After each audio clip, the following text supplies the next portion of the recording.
सरांकडे, अमय सरांकडे. त्याच्यामुळे मी आता पुणे शहर झालं. एक 4 दिवस लागले, गेला आठवडा आणि मला वाटतं कालचा दिवस. आणि आता आम्ही हळूहळू एक एक तालुका मध्ये जाऊन एकेका तालुक्यात जाऊन सगळ्यांना भेटतोय. नाही नाही, उत्तम प्रकारे रिस्पॉन्स मिळतोय.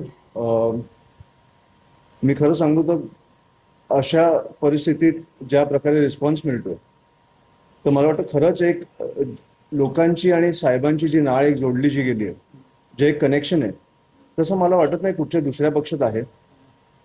मला इतर पक्ष जे चालू आहेत आता ते तात्पुरते वाटतं.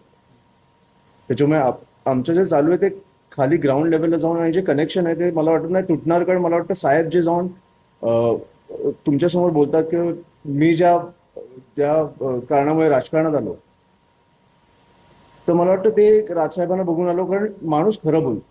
ते माझ्या वडील आहेत म्हणून नाही बोलत मी, पण माणूस खरं बोलतो, आपल्या मनातलं बोलतो. कुठेतरी आता मराठी भाषेचा मुद्दा पण चालू आहे. त्यांना बघून मला असं वाटलं की अरे, आपण आपल्या भाषेला कुठेतरी आपण प्राधान्य देत नाही होत का, हे मला वाटतं. आणि माझ्यासारख्या असंख्य लोकांना वाटतं. त्याच्यामुळे तो जेव्हा बोलतो त्याला आपण जे कनेक्ट होतो, त्याच्यामुळे मला वाटतं की हे जे नाळ किंवा जे कनेक्शन झालंय, आणि मला वाटतं की खूप उत्तम रिस्पॉन्स मिळतो त्याच्यामुळे. आम्ही निवडणुका नसताना आम्ही काम करण्यात जास्त मानतो. कारण तेव्हा खरं लोकांना गरज असते.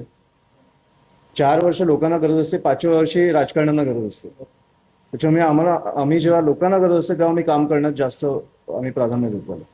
महाराष्ट्राचा दौरा मला वाटतं जून किंवा जुलैमध्ये चालू आहे. आता सध्या पुणे शहर आणि पुणे जिल्ह्याचा दौरा चालू आहे. तर जून जुलैमध्ये झाल्यावर मला कळेल की काय परिस्थिती आहे. पण जी परिस्थिती दिसते ती अतिशय भीषण आहे. म्हणजे तुम्ही शेतकऱ्यांचा विषय घेतला, विद्यार्थ्यांचा विषय घेतला, महिलांचा विषय घेतला. आता मला वाटतं लाडकी बहीण पण थांबली आहे.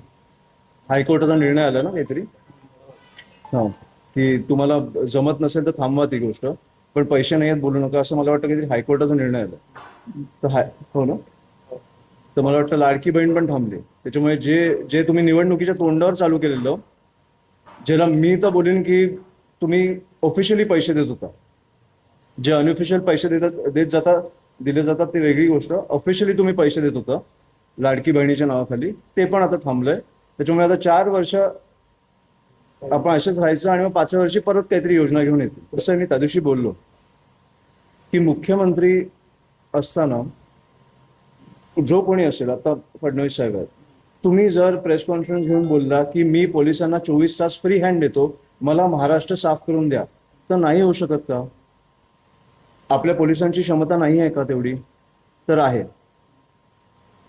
का नाही बोलत होतं? पण हे ड्रग्सचे पैसे कुठे जात आहेत हे मला वाटतं आपण पण तपासलं पाहिजे जरा. एवढ्या प्रमाणात ड्रग्ज येत आहेत, शाळा कॉलेजच्या बाजूला आता ड्रग्ज विकायला लागलेत. हे कुठे जातात? त्या दिवशी नेस्कोला 2 मुलींचा मृत्यू झाला ओव्हरडोसने. हे कुठनं येते बरं? ते नेस्कोचं झाल्यानंतर काय कारवाई झाली?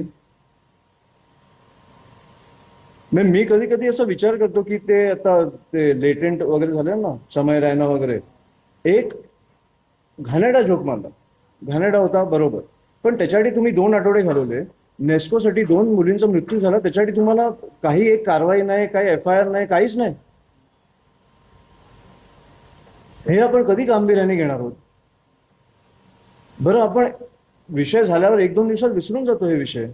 मी त्या दिवशी बोललो तसं पुण्यात तो पॉर्सचा इन्सिडेंट झाला. त्या मुलाचं काय झालं? त्यांनी 2 मुलांना उडवलं बाईकवर.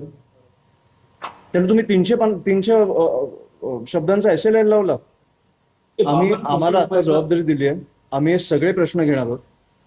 आम्ही हे सगळे प्रश्न मी रिझल्ट तुम्हाला तेच विचारतो. जबाबदारीने ना जे सत्तेत बसलेत त्यांना पण विचारा की ज्यांच्यामुळे हे विषय चालू आहेत ना, त्यांना का नाही कधी विचारत? नाही, तुम्ही अपेक्षा राजसाहेबांकडनं करता ना. हो, करायला पाहिजे. मग करायला पाहिजे, मग सत्ता का नाही देत? मग तेच म्हणतोय मी की मग तेच, अरे मग आम्ही तेच बोलतोय की आम्ही आंदोलन घेऊन. विश्वास का नाही वाटत? वाटेल ना, वेळ लागतो.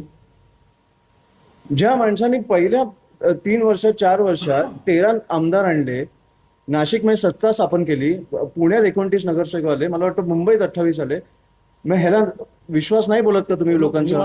सत्ता दिली होईल ना, वेळ लागतो. प्रत्येक पक्षाचा एक चढ उतार असतो ना.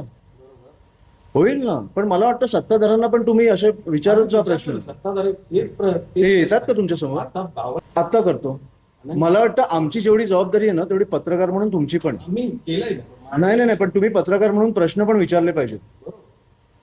तो पत्रकार तुम्ही आम्हाला फक्त प्रश्न विचारून नाही जाणार की आम्ही काय करतो. तुम्ही काय करताय? तुम्ही काय करताय? हा पण विषय ना, तुम्ही काय करताय? ते आणलंय ना समोर, त्याच्यामुळे आणलंय म्हणजे मग तुम्ही 2 दिवसांनी विसरून जाल वेगळा विषय आल्यावर. आपल्याकडे कसे दिवसाला 50 विषय असतात. हो, बोलू त्या दिवशी आमचा पाठिंबा आहे संपूर्णपणे. काय देऊ, सरकारने जाहीर केलं की रिक्षा चालकांना जे मराठी बोलतील किंवा जे मराठी असतील त्यांना परवाने दिले जातील. ह्याला आमचा पाठिंबा आहे.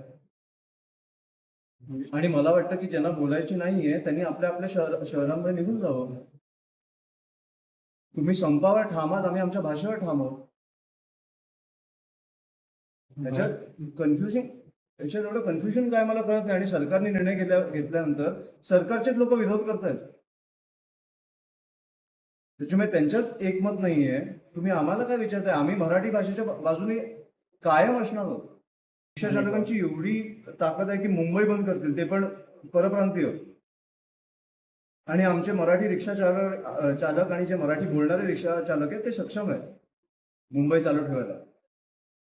मनसेचे काय आता पण हीच भूमिका आहे की आम्ही आमच्या मराठी रिक्षा चालकांच्या बाजूने पाठीशी ठामपणे उभे आहोत.